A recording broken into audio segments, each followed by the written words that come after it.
ఇప్పుడు మనతో పాటు ఓటీటీలో విపరీతంగా ట్రెండ్ అవుతున్న 'ugly story' cinema director Pranav గారితో ఉన్నాం. అంటే ఆయన పేరు ప్రణవ్ స్వరూప్. ఆయనతో పాటు ఉన్నాం. ఆయన్ని అడిగి అంటే ఆ సినిమా రిలీజ్ అయినప్పటికీ కూడా థియేటర్లో అంత ఆడకపోయినా ఓటీటీలో 'దురంధర్' తో పాటు పోటీ పడుతుంది సినిమా. అది టాప్ 3లో ఉన్న సినిమా అదే 'అగ్లీ స్టోరీ'. ఆ సినిమా విషయాలు అడిగి తెలుసుకుందాం. నమస్తే ప్రణవ్ గారు. సార్ నమస్తే సార్. సార్ ముందుగా అన్ని ఇంటర్వ్యూస్ లాగే సార్ మీ నేపథ్యం చెప్పండి సార్. సార్ మాది కాకినాడ సార్. మాది మా ఫాదర్ విజయకృష్ణ పాత్రుడు సార్. మా ఫాదర్ ఆయన కూడా సినిమా ఫీల్డ్లోనే చేశారనమాట. నావలిస్ట్ సార్ మా డాడీ. ఒక 40 నవల్స్ రాశారు.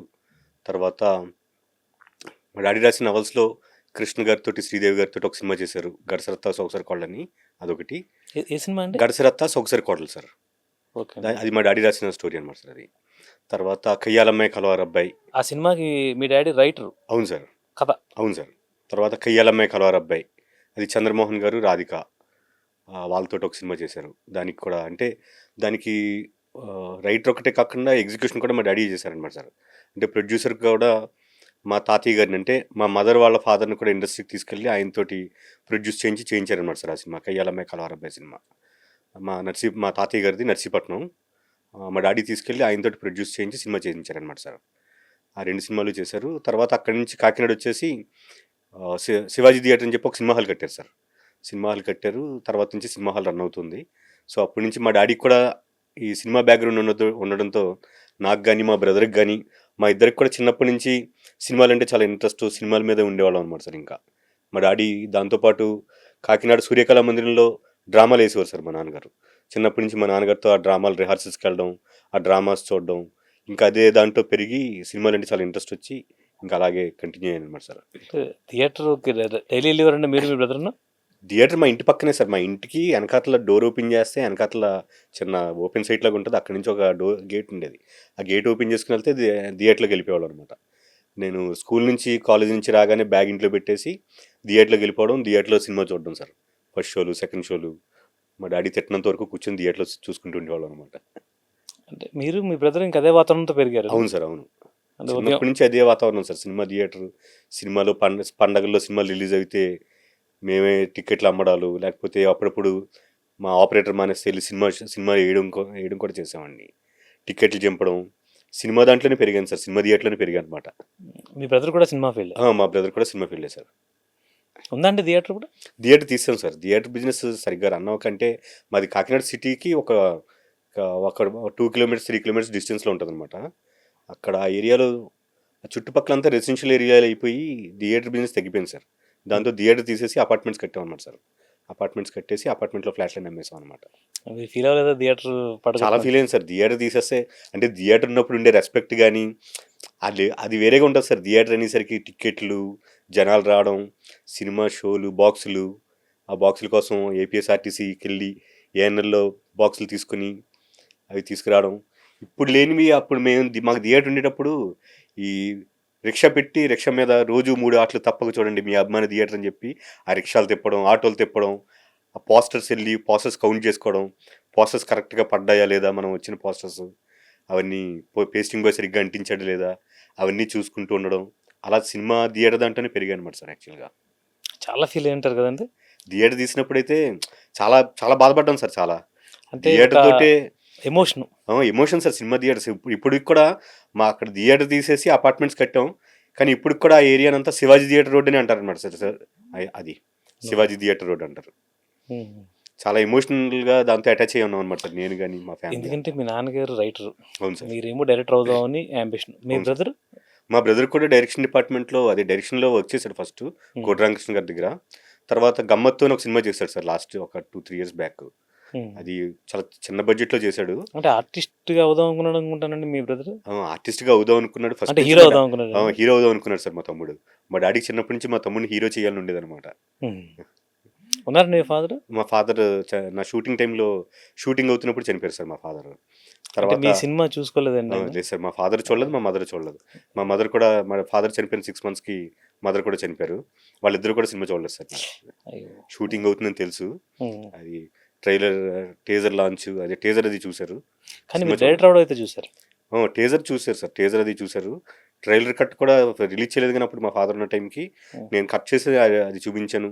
సాంగ్స్ అవి చూపించాను అనమాట. అవుతుంది, ప్రాసెస్ అవుతుంది, మధ్యలో ఆగిపోతుంది, అప్పుడప్పుడు నడుస్తుంది, ఆగిపోతుంది, అదంతా చూసి కొద్దిగా టెన్షన్ పడేవారు అనమాట, అవుతుందా లేదా అని చెప్పి. ఏం చదువుకున్నారండి మీరు? నేను ఎంఏ చేశాను సార్. నేను తర్వాత యానిమేషన్లో, విఎఫ్ఎక్స్లో వాటిలో స్పెషలైజేషన్ కోర్సెస్ చేశాను అనమాట సార్. 3D మోడలింగ్, టెక్స్చరింగ్, ఇలా మోడలింగ్ కోర్సెస్, విఎఫ్ఎక్స్ కోర్స్ అవి చేసి జాబ్ కూడా చేశాను సార్. వాటిల్లోని విఎఫ్ఎక్స్ ఆర్టిస్ట్గా చేశాను, 3D మోడలింగ్ ఆర్టిస్ట్గా, రిగ్గింగ్ ఆర్టిస్ట్గా కూడా జాబ్ చేశాను అనమాట. ఏది చేసినా సినిమా రిలేటెడ్. అవును సార్. అంటే సినిమా అది మైండ్లో ఉండిపోయి సినిమా రిలేటెడ్. అవును సార్. తర్వాత ఎలా వచ్చారండి సినిమా ఫీల్డ్కి? తర్వాత అంటే నేను యానిమేషన్ కోర్స్ చేసి అడ్వాన్స్డ్ టెక్నాలజీ అంతా వచ్చేస్తుంది, యానిమేషన్ తోటే ఉంటుంది నెక్స్ట్ అంతా అనుకుని యానిమేషన్ కోర్స్ చేసి దాని మీద మోడలింగ్ ఆర్టిస్ట్గా, రిగ్గింగ్ ఆర్టిస్ట్గా జాబ్ చేశాను సార్. చేసిన తర్వాత అదంతా కూడా ఈ కార్టూన్స్ వాటిలో ఉండిపోతుంది తప్పించి సినిమాల్లో కావట్లేదని చెప్పి మళ్ళీ విఎఫ్ఎక్స్ కోర్స్ చేశాను అనమాట. విఎఫ్ఎక్స్ కోర్స్ చేసి పిక్స్లైడ్లో కొన్ని మూవీస్కి వర్క్ చేశాను అనమాట, పిక్స్లైడ్లో. దాని తర్వాత అప్పుడు కూడా ఏంటంటే ఎంతసేపు మానిటర్ వెనకాతలు కూర్చుంటాం తప్పించి వేరే మన సబ్జెక్టు మనం ప్లాన్ చేసుకునేది ఏది ఉండట్లేదు. అక్కడ ఓన్లీ ఒక ఆర్టిస్ట్గా చేస్తున్నాం తప్పించి అని చెప్పి అక్కడి నుంచి మా కజిన్ ఒక ఆయన ఉన్నారనమాట, ధీరజ్ అప్పాజీ అని చెప్పేసి, ఆయన తీసుకొచ్చి లక్కీ మీడియా బెక్కి వేణుగోపాల్ గారికి పరిచయం చేశారు. పరిచయం చేస్తే అప్పుడు ఆయన దగ్గర అసిస్టెంట్ డైరెక్టర్గా జాయిన్ అయ్యాను అనమాట. అప్పుడు ఆయన ప్రొడక్షన్లో ప్రేమ ఇష్క్ కాదని ఒక సినిమా అవుతుంది సార్. ఆ సినిమాకి ఫస్ట్ అసిస్టెంట్ డైరెక్టర్గా చేశాను. అంటే ఫుల్ టైం అసిస్టెంట్ డైరెక్టర్గా కూడా చేయలేదు సార్ యాక్చువల్గా ఆయన దగ్గర. ఆయన ప్రొడక్షన్లో వర్క్ చేస్తూ ఉన్నాను కానీ ప్రేమ ఇష్కాలకు వర్క్ చేశాను. తర్వాత నాన్న నేను బాయ్ ఫ్రెండ్స్ వర్క్ చేశాను. ఆ సినిమాలు అంటే ప్రొడ్యూసర్ సైడ్ నుంచి వచ్చేసరికి డైరెక్టర్స్ వాళ్ళకి ఫుల్గా వర్క్స్ చెప్పరు అనమాట, యాక్చువల్గా చెప్పేవారు కాదు. ఎందుకంటే ఇటు ప్రొడ్యూసర్ సైడ్ నుంచి వచ్చాడు, మన దాంట్లో ఏమన్నా బొక్కలు ఉంటే అవన్నీ కూడా వెళ్ళి మళ్ళీ ప్రొడ్యూసర్కే తీసుకెళ్తాడని చెప్పి కొద్దిగా నన్ను ఐసోలేట్ చేసి ఉంచేవారు అనమాట ఈ నేను చేసిన వాటిల్లో. సో నేను ఒక 10 రోజులు 15 రోజులు షూట్కి వెళ్ళిన తర్వాత ఇంకెళ్ళడం మానేసి అనమాట. వెళ్ళడం మానేసి ఈ ప్రొడక్షన్ సైడ్ వర్క్స్ చూసుకునేవాడు అనమాట సార్. అంటే ఇప్పుడు మీరు డైరెక్టర్ అవుదామని పిచ్చి మిగతా అన్నిటిని పాడు చేసిందంటారు అంతా? అంతే సార్. అవును. కథ మీదేనండి? నేనే రాసుకున్నాను సార్.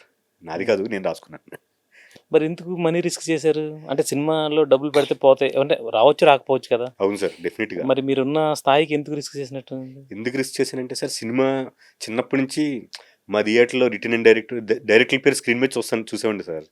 నాకు హీరో అవ్వాలని ఎప్పుడు ఇంట్రెస్ట్ ఉండేది. ఐ మీన్ హీరో అవ్వాలని అలాంటి నా దానికి అలా ఎప్పుడు అనుకోలేదన్నమాట.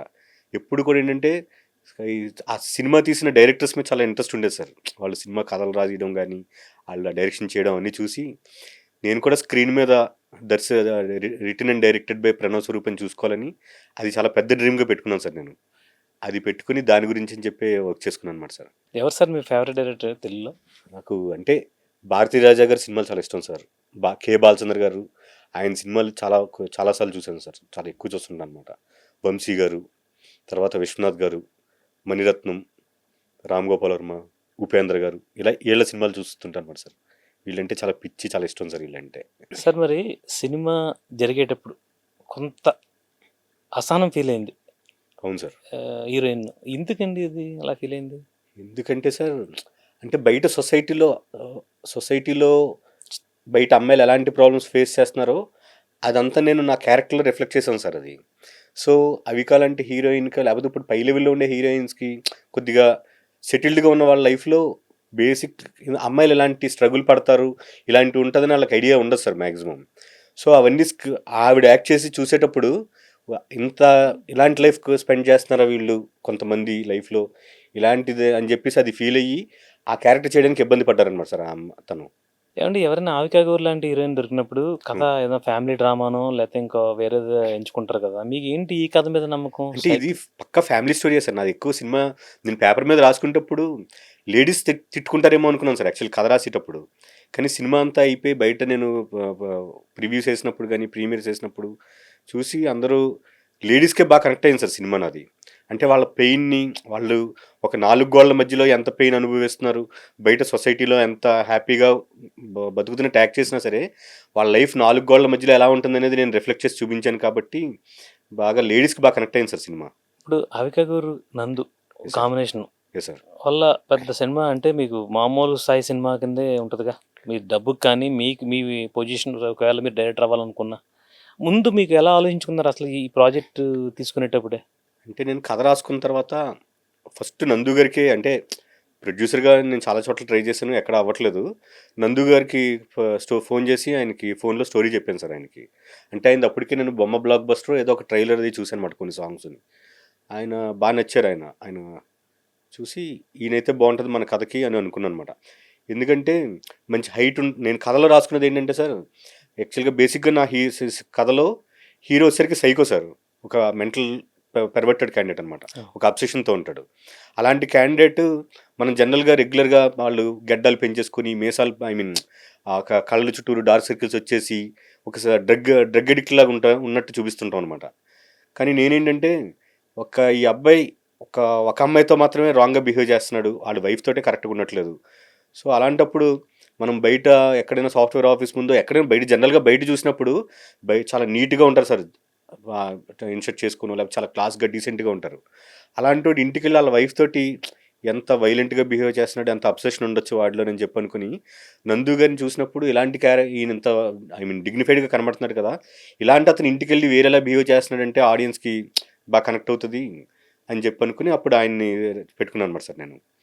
తర్వాత అవికా గౌర్కి వచ్చేసరికి ఫస్ట్ స్టార్టింగ్ అవికా గౌర్ అనుకోలేదు సార్, ఏదైనా చిన్న హీరోయిన్ తక్కువ బడ్జెట్లో, అంటే నా సినిమా బడ్జెట్ నేను అప్పుడు 60 లక్షల బడ్జెట్ అనుకున్నాను సార్, చిన్న బడ్జెట్లో చేద్దాం అనుకుని. సో దానికి ఒక 5 లక్షల్లోనో 8 లక్షల్లోనో ఎవరైనా హీరోయిన్ సెట్ అయితే అలా చేద్దాం అనుకున్నాను అనమాట. తర్వాత కథ కొద్దిగా నెక్స్ట్ అంటే కథలో హీరోయిన్ పెయిన్ ఎక్కువ ఫీల్ అవుతుంటుంది సార్ కథలోని. సో ఆ పెయిన్ ఆడియన్స్ ఫీల్ అవ్వాలి అంటే మనకి తెలిసిన అమ్మాయి ఉండాలి. తెలిసిన అమ్మాయి ఉండి మార్కెట్లో ఆ అమ్మాయిని మనం ఓన్ చేసుకున్న అమ్మాయిలాగా ఉండుంటే అప్పుడు వాళ్ళు కూడా ఓన్ చేసుకుంటారు అనమాట, మన ఇంట్లో అమ్మాయికి ఏదో అయిపోయిందని చెప్పేసి. సో మా అమ్మగారు చిన్నప్పటి నుంచి నేను చూసినప్పుడు చిన్నారి పెళ్లి కూతురు సినిమా ఆ టీవీ సీరియల్ చూసేవారు అనమాట. సో అది నాకు ఐడియా వచ్చింది అప్పుడు.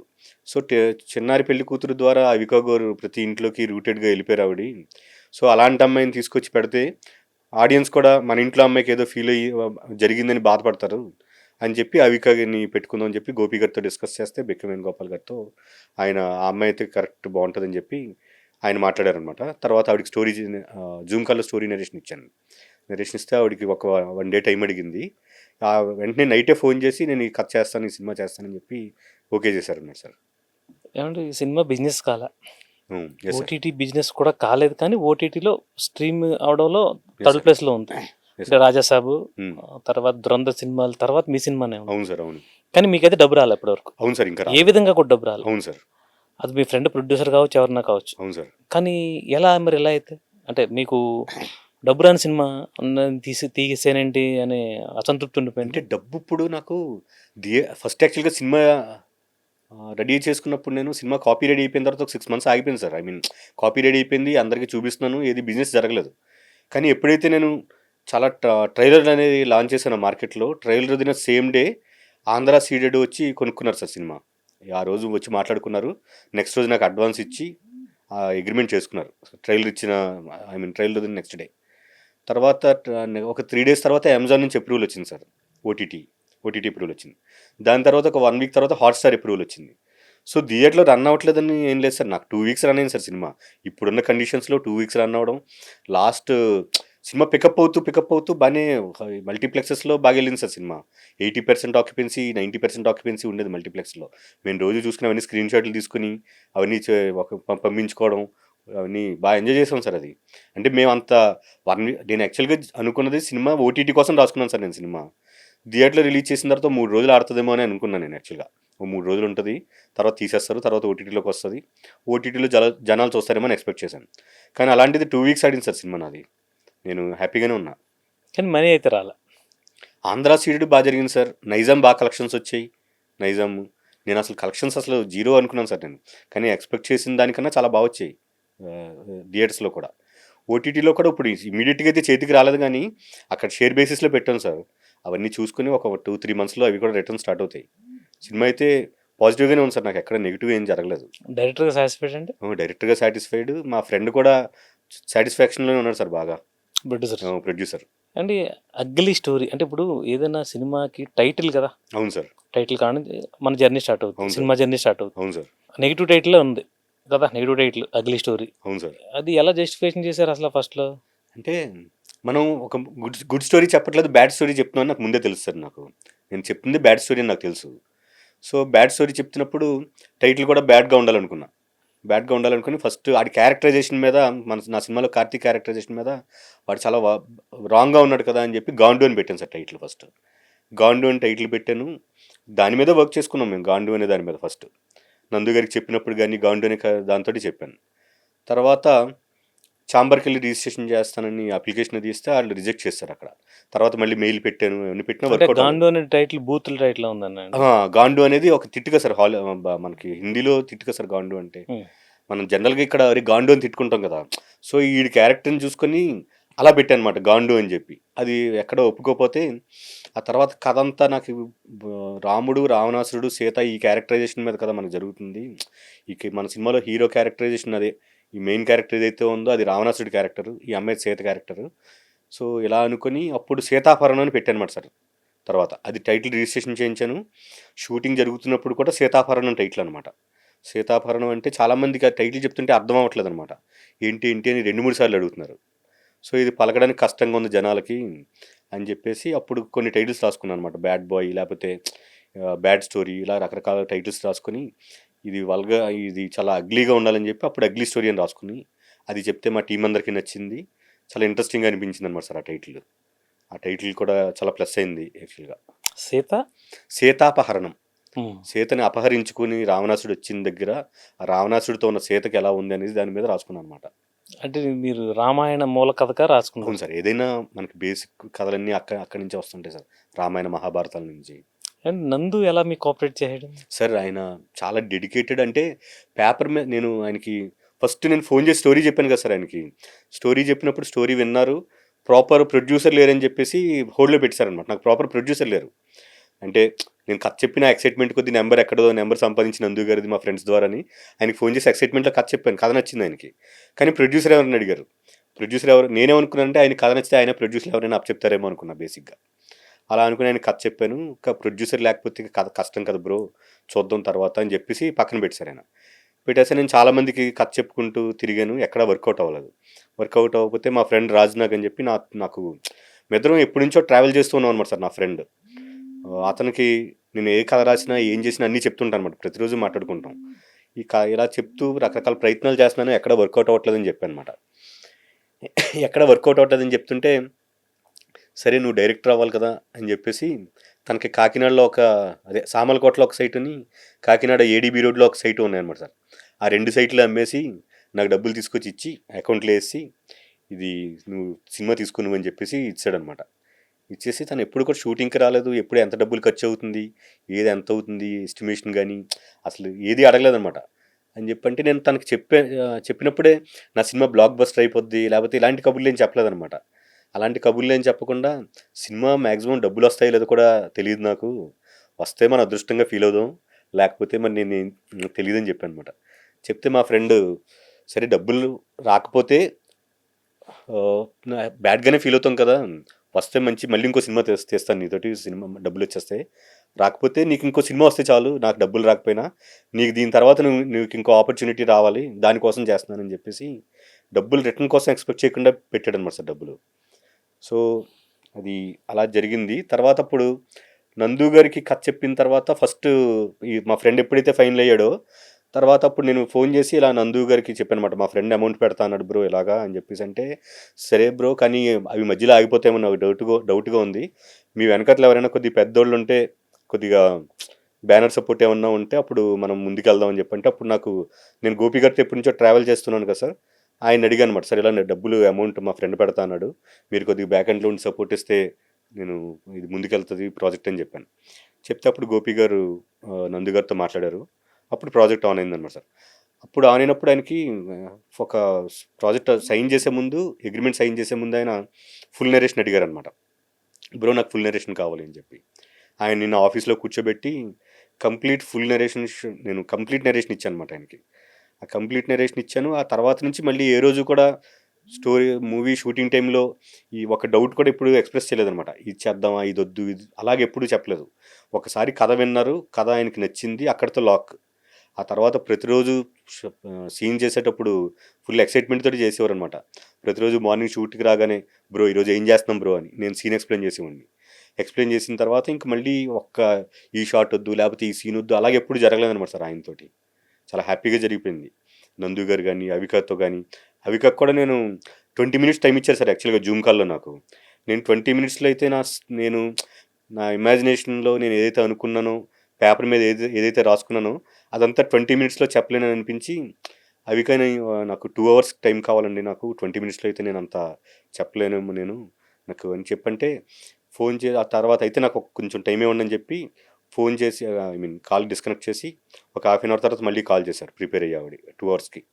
ప్రిపేర్ అయ్యి అప్పుడు 2 అవర్స్ నరేషన్ ఇచ్చాను ఆవిడకి. సో 2 అవర్స్ కథ విన్నారు. విన్న తర్వాత కథ వింటూనే మొత్తం ప్రతీదీ డీటెయిల్డ్‌గా 2 అవర్స్ అనుకున్న 3 అవర్స్ చెప్పానన్నమాట సార్. మధ్య మధ్యలో కాల్స్ కట్ అయిపోయేది. అలా 3 అవర్స్ చెప్పాను ఆవిడకి. చెప్పింది ఆవిడకి డౌట్లు ఏమన్నా ఉంటే అవన్నీ అడిగారు. ఆవిడ కూడా కథ అయితే ఎప్పుడైతే లాక్ అయిపోయిందో ఇంకా అలాగే ముందుకెళ్ళిపోయామన్నమాట సార్. ఆవిడతో కూడా ప్రాబ్లమ్ ఏం లేదు. కానీ సినిమా చేసినప్పుడు సినిమాలో కొన్ని నేను ఇంకా చాలా ఎక్కువగా రాశానన్నమాట సార్ బోల్డ్‌గా. ఈ అమ్మాయి ఎంత పెయిన్ అనుభవిస్తుంది అని చెప్పడానికి ఇంకా కొన్ని ఎక్స్‌ట్రీమ్స్‌లో రాశానన్నమాట. ఆ ఎక్స్‌ట్రీమ్స్ ఆవిడ తట్టుకోలేకపోయారు. తట్టుకోలేక కొన్ని అడిగారు. ఇదొద్దు, ఇది ఇంత దాంట్లో నేను చేయలేకపోతున్నానని చెప్పేసి. ఆవిడకి ఎక్స్‌ప్లెయిన్ చేశాను. చాలా మటుకు చేశారు. 1, 2 సీన్‌లు మాత్రం నేను చేయలేకపోతున్నానని చెప్పంటే అట్లని కొద్దిగా వేరేలా చేయాల్సొచ్చిందన్నమాట సార్ అట్లని. ఆహా! అంటే వైలెన్స్ ఎక్కువుందండి? అంటే ఆవిడ పెయిన్ ఎక్కువ అనుభవిస్తుంది అని చెప్పడానికి, హస్బెండ్ ఎంత టార్చర్ పెడుతున్నాడు, ఈ అమ్మాయి ఎంత ఇబ్బంది పెడుతుంది అని చెప్పడానికి కొద్దిగా ఎక్స్‌ట్రీమ్స్‌లో రాసుకున్నవి తగ్గించానన్నమాట అట్లని. తగ్గించి కొద్దిగా మీటర్ తగ్గించి చేయాల్సొచ్చిందన్నమాట సార్. ఏవండీ నిషా చెప్పారు కదా! సినిమా ఫ్లాప్ అయితే యెస్ సార్. మిమ్మల్ని ఈ రోజుల్లో అలాంటి అభిమానించే ఫ్రెండ్ ఎవరు ఉండరు. అవును సార్. మీరు సినిమా తీస్తున్నారు కదా! మీ ప్యాషన్‌ని హ్మ్. ఫుల్‌ఫిల్ చేద్దామని అతను ఆస్తులు అమ్ముకునేవాడు హ్మ్. రాడు. అవును సార్. అలాంటి అతను రోడ్డు మీద పడిపోతాడని భయమే లేదండి? రోడ్డు మీద పడిపోతాడని భయమంటే, తను సెక్యూరిటీగా తనకి ఫ్యామిలీ అంటే ఈ ప్రాపర్టీస్ ఈ సైటు 2 సైట్లు అమ్మాడని చెప్పాను కదా సార్. ఆ 2 అతనికి అడిషనల్‌గా పెట్టుకున్నవే అతను బ్రతకడానికి హ్యాపీగా ఉండడానికి కావాల్సినవి ఉన్నాయి సార్ మా ఫ్రెండ్‌కి.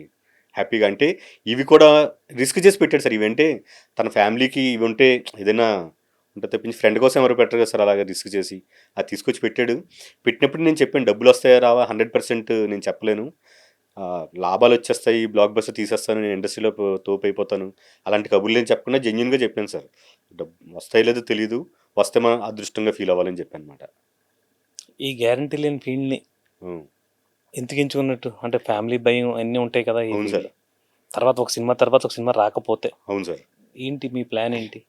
ఈ సినిమా అయిపోయిన తర్వాత కూడా సార్ ఒక 6 మంత్స్ గ్యాప్ వచ్చింది సార్ నాకు. సినిమా షూట్ అయిపోయింది. ఫస్ట్ కాపీ రెడీ అయిపోయింది. ఎవరు కొనట్లేదు. స్ట్రగుల్ అయిపోయింది బాగా. మళ్ళీ అసిస్టెంట్ డైరెక్టర్‌గా జాయిన్ అయిపోదామని చూసాను సార్ ఎక్కడైనా అదే. మళ్ళీ ఎక్కడైనా డైరెక్షన్ డిపార్ట్మెంట్‌లో జాయిన్ అయిపోదాం అనుకున్నా. ఈ స్ట్రగుల్ అంతా నాకు అంటే చాలా మెంటల్‌గా చాలా టార్చర్ అయింది సార్ నాకు. మెంటల్‌గా చాలా ఫేస్ చేశాననమాట. ఫేస్ చేసి ఎవరు సినిమా తీసుకోవట్లేదు. మా ఫ్రెండ్ కూడా ఏమైపోతాడు ఏంటి అని డౌట్ వచ్చింది నాకు. సినిమా ఎవరు తీసుకోకపోతే ఏంటి అని చెప్పి. ఇంకా మధ్యలో గ్యాప్ వచ్చేస్తుంది అలాగని చెప్పి మళ్ళీ ఎక్కడైనా అసోసియేట్ డైరెక్టర్‌గా డైరెక్షన్ డిపార్ట్మెంట్‌లో జాయిన్ అవుదాం అనుకున్నాననమాట.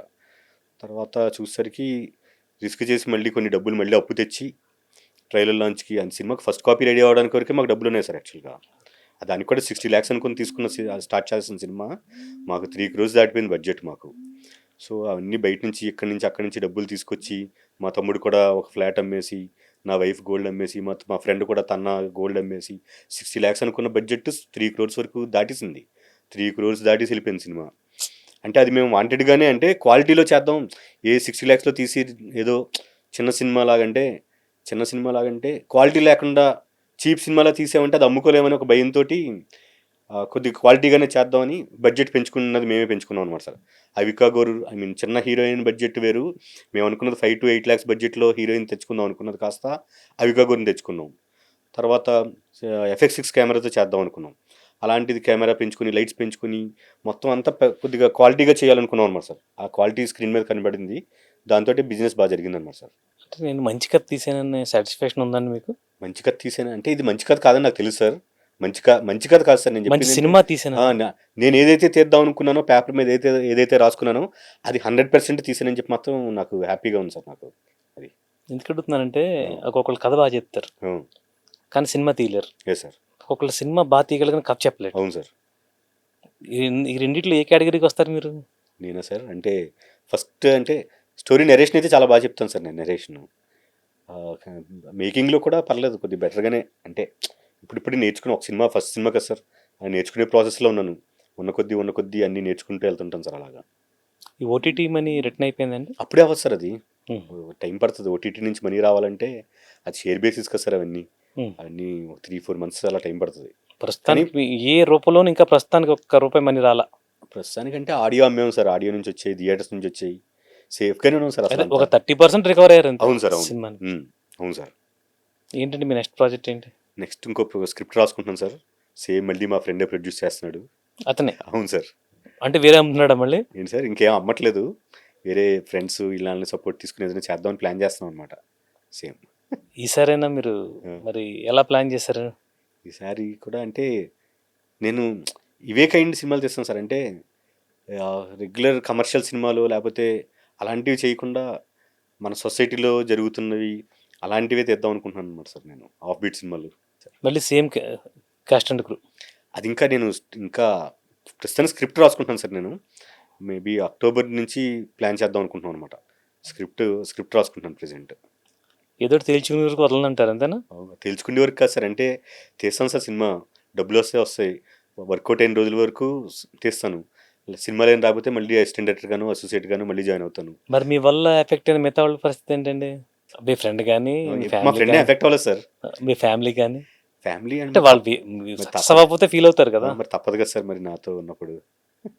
అంటే నేను హిట్ అయ్యి బాగా డబ్బులు సంపాదించాను అనుకోండి సార్, అది ఎలా ఎంజాయ్ చేస్తారో నేను డౌన్ అయినప్పుడు అది కూడా వాళ్ళు ఫేస్ చేయాల్సిందే కదా సార్ అది. ప్రస్తుతానికైతే మా ఫ్రెండ్ రిస్క్లో లేడు, హ్యాపీగానే ఉన్నాడు సార్. అంటే మేము అనుకున్న దానికన్నా సినిమా మేము ఓటీటీలో ఇంత వ్యూయర్షిప్ వస్తుందని మేము అసలు ఎక్స్పెక్ట్ చేయలేదు సార్ మేము. మా సినిమా కోసం ఇన్ని రోజులు 2 వీక్స్ వాడుతుందని థియేటర్లో ఎక్స్పెక్ట్ చేయలేదు. మేమేంటంటే ఓటీటీ రిలీజ్ చేయాలి అంటే థియేటర్ రిలీజ్కి అడుగుతున్నారు అనమాట ఇప్పుడు ఓటీటీలో. సో ఓటీటీలో రిలీజ్ చేయాలంటే థియేటర్ రిలీజ్ అడుగుతున్నారు కాబట్టి బేసిక్ థియేటర్స్లో 20 థియేటర్స్ 25 థియేటర్స్ వాళ్ళకి ఏదో ఉంది సార్ వాళ్ళకి. ఆ 25 థియేటర్స్లో రిలీజ్ చేస్తే సరిపోద్ది, అప్పుడు ఓటీటీకి వెళ్ళిపోదాం అనుకున్నాం తప్పించి మాది 400 థియేటర్స్ పైగానే రిలీజ్ అయింది సార్ సినిమా. మేము ఏంటంటే ఓటీటీ వాళ్ళు కొనుక్కోవడానికి 25 థియేటర్స్ రిలీజ్ చేద్దాం అనుకున్నాం. అలాంటి 300+ 350+ థియేటర్స్లో రిలీజ్ అయింది. అక్కడి నుంచి రెవెన్యూ బాగానే వచ్చింది సార్. అవన్నీ మేము అనుకున్న దానికన్నా బెటర్గానే జరిగింది. అంటే నేను మా ఫ్రెండ్కి చెప్పినట్టుగా నేను బ్లాక్ బస్టర్ తీసేస్తాను, లేకపోతే ఈ దెబ్బతో మనం బెంజ్ కార్లు తిరిగేస్తాం, లేకపోతే ఎక్కడికి వెళ్ళిపోతామని చెప్పలేదు. ఇంకో సినిమా తీయడానికి డబ్బులు వస్తే చాలు అనుకున్నాం. ఆ డబ్బులు వచ్చేలా కనబడుతున్నాయి. ఫ్యామిలీకి ఏ సమాధానం చెప్తారు? నాకు నా సినిమా అనేది నా పర్సనల్ అంటే ఇంట్రెస్ట్ సార్. ఫెయిల్ అయిన మనిషి ఫ్యామిలీకి చెప్పే సమాధానం ఏంటండి? నా ఇంట్రెస్ట్ అని చెప్తాను సార్. నాకు సినిమా అంటే ఇష్టం. నాకు అంటే వాళ్ళు భరించవలసిందని చెప్తారు అంతే. భరించవలసిందే. అంటే నా వైఫ్ కానీ మా తమ్ముడు కానీ వాళ్ళిద్దరు కూడా నాకు, నా వైఫ్ సపోర్ట్ లేకపోయి ఉంటే నేను ఈ పాటికి సినిమా తీసేవాడిని కాదు సార్. ఓకే. వైఫ్ సపోర్ట్ కానీ మా బ్రదర్ సపోర్ట్ కానీ వాళ్ళిద్దరూ సపోర్ట్ లేకపోయి ఉంటే నేను సినిమా తీసేవాడినే కాదు. అంటే మా ఫ్రెండ్ ప్రొడ్యూస్ చేస్తున్నా సరే వాళ్ళిద్దరు సపోర్ట్ లేకపోతే సినిమా ఆగి ఆగి ఆగి జరిగింది సార్. సినిమా జరగడానికి ముందు 2 years నేను తిరుగుతూ ఉన్నాను. అక్కడ చెప్పి రకరకాల ప్రొడ్యూసర్స్కి చాలా చోట్ల ట్రై చేస్తాం కదా సార్. అలా ట్రై చేస్తూ ఉన్నా. ఆ 2 years 3 years నేను ఇంటికి కూడా దూరంగా నా వైఫ్ని కాకినాడలో ఉంచేసి ఇక్కడ నేను సింగిల్గా ఉంటూ తిరుగుతూ ఉన్నాను సార్ ఇక్కడ నేను. సో మీ అనుభవం రీత్యా ఏం చెప్తారు మిగతా వాళ్ళకి అందరికి? ఇంట్రెస్ట్ ఉంటే అది చేయాల్సిందే సార్. ఇంట్రెస్ట్ ఉంటే ఎవరికైనా ఏదైనా సరే మన ఇంట్రెస్ట్ ఉందంటే అది చేయాల్సిందే సార్. లేకపోతే ఆ రిగ్రెట్ ఉండిపోతుంది సార్. అంటే నేను తర్వాత ఎవరినో కలిసినప్పుడు నేను కూడా డైరెక్టర్ అవుదాం అనుకున్నాను, నేను కూడా అది చేద్దాం అనుకున్నాను అని ఆగిపోకుండా ఏదో ఒకటి చేయాల్సిందే సార్. రిస్క్ చేసి మనం అనుకున్నది చేసామనుకోండి సార్, సక్సెస్ అయితే అవుతాం, లేకపోతే అట్లీస్ట్ సాటిస్ఫాక్షన్ అని ఉంటుంది మనం అనుకున్నది చేసామని చెప్పేసి. ఇప్పుడైతే రిగ్రెషన్ లేదు. నాకు రిగ్రెట్ లేదు సార్. అసలు సినిమా ఫ్లాప్ అయినా రిగ్రెట్లో ఉన్నాను సార్ నేను. సినిమా ఫ్లాప్ అయినా రిగ్రెట్ అయ్యేవాడిని కదా డెఫినెట్గాని. ఇంకా బెటర్, ఇది వర్కౌట్ అవ్వలేదు, ఇంకో స్టైల్ ఏమన్నా కథ రాసుకోలేమో అని నేను ఇంకొకలాగా ఏమైనా ట్రై చేసేవాడిని అనమాట. లేదు సినిమా ఛాన్స్ అప్పుడు కూడా ప్రొడ్యూసర్ ఎవరు దొరకకపోతే అసిస్టెంట్ డైరెక్టర్గా జాయిన్ అయ్యేవాడిని. అక్కడ లేకపోతే ఇది గోపి గారు ఉన్నారు, లేదా ఏదో ఒక ప్రొడక్షన్లో ఎక్కడో ఒక చోట వర్క్ చేసుకుంటాను సార్. అలా సినిమాకి అంతే. గెలుస్తానని నమ్మకం ఉంది. గెలుస్తాను నమ్మకం కాదు సార్. గెలుస్తాను నమ్మకం అని అలాగేం అనుకోలేదు. Cinema తీయాలనుకున్నాను sir. సినిమా తీశాను, మళ్ళీ కూడా తీద్దాం అనుకుంటున్నాను. అలా తీయాలని అనుకుంటున్నాను అనమాట. ఛాన్స్ ఉన్నంత వరకు తీస్తాను సార్. నాకు వచ్చే అవకాశం ఉండి అయ్యేంత వరకుని, లేకపోతే మళ్ళీ సినిమాలోనే ఏదో ఒకటి పని చేసుకుంటా అలా. ప్రణవ్ గారు, మీకు ఇంకా మంచి మంచి సినిమాలు వచ్చి Yes, sir. పెద్ద డైరెక్టర్ అవ్వాలని, Sir. మీతో పాటు ఉన్న మిమ్మల్ని నమ్మిన వాళ్ళందరికీ మంచి లైఫ్ ఇవ్వాలని కోరుకుంటూ మా సాక్షి సినిమా మీకు కృతజ్ఞత తెలుపుతుంది. సార్ చాలా థ్యాంక్స్ సార్. నమస్తే అండి. నమస్తే సార్.